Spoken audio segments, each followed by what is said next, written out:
प्रिय मित्रों, परमेश्वर हमसे बेहद प्यार करता है। उसके प्रेम की गहराई को हम माप नहीं सकते। तो आइए हम परमेश्वर का वचन पढ़ेंगे। यशायाह नबी की पुस्तक 5 अध्याय के 1 और 2 पद में परमेश्वर ने कहा, अब मैं अपने प्रिय के लिए और उसकी दाख की बारी के विषय में गीत गाऊंगा। एक अति उपजाऊ टीले पर मेरे प्रिय की एक दाख की बारी थी। उसने उसकी मिट्टी खोदी और उसके पत्थर बीन कर उसमें उत्तम जाति की एक दाखलता लगाई।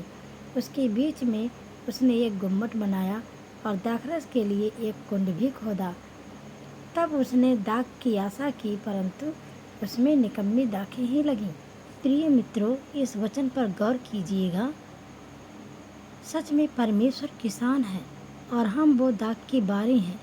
परमेश्वर उदाहरण देकर बातें कर रहा है, इसलिए इसे इस रीति से समझे। परमेश्वर ने हमारे लिए उत्तम स्थान का चुनाव किया।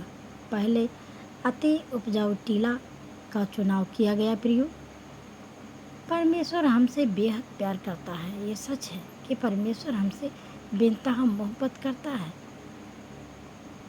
उसके प्रेम की गहराई को हम माप ही नहीं सकते। प्रियो, उसने हमारे लिए सबसे पहले अति उपजाऊ टीला का चुनाव किया, अर्थात आज हम परमेश्वर को जानते हैं और यीशु मसीह को अपना उद्धारकर्ता ग्रहण किए हैं।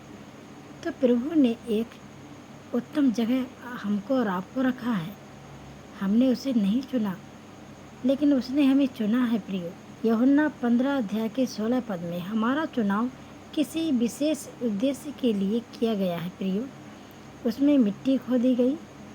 परमेश्वर ने हमारे जीवन में बहुत तैयारी की है। प्रियो, हम मिट्टी से बने मनुष्य हैं।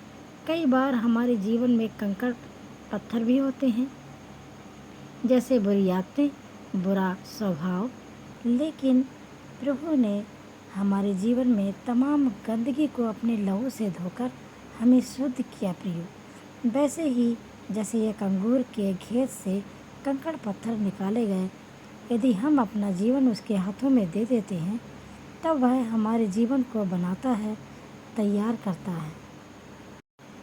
परमेश्वर ने हमें उत्तम जाति की दाखलता लगाई। प्रियो, परमेश्वर न केवल हमारा चुनाव करता है, वरन जो कुछ उत्तम से उत्तम चीज़ें हैं वो हमारे जीवन में जोड़ता भी है। जैसे अच्छा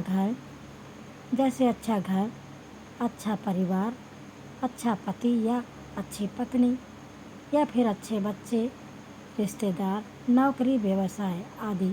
जो कुछ हम परमेश्वर से मांगते हैं वो हमारे जीवन में प्रसन्नता के साथ प्रदान करता है। प्रियो, और कहता है, मैंने तेरे लिए बढ़िया योजनाएं और कल्पनाएं की है। वो योजनाएं हानि के लिए नहीं, बल्कि लाभ की ही हैं। वह उत्तम उपजाऊ टीले में खेत को तैयार करके उसमें अच्छी उत्तम जाति की दाखलता लगाता है। अपने जीवन में एक क्षण के लिए विचार कीजिए। प्रियो, क्या आपके जीवन में परमेश्वर ने उत्तम चीज़ें नहीं जोड़ी? क्या जो कुछ आपने मांगा वह नहीं दिया?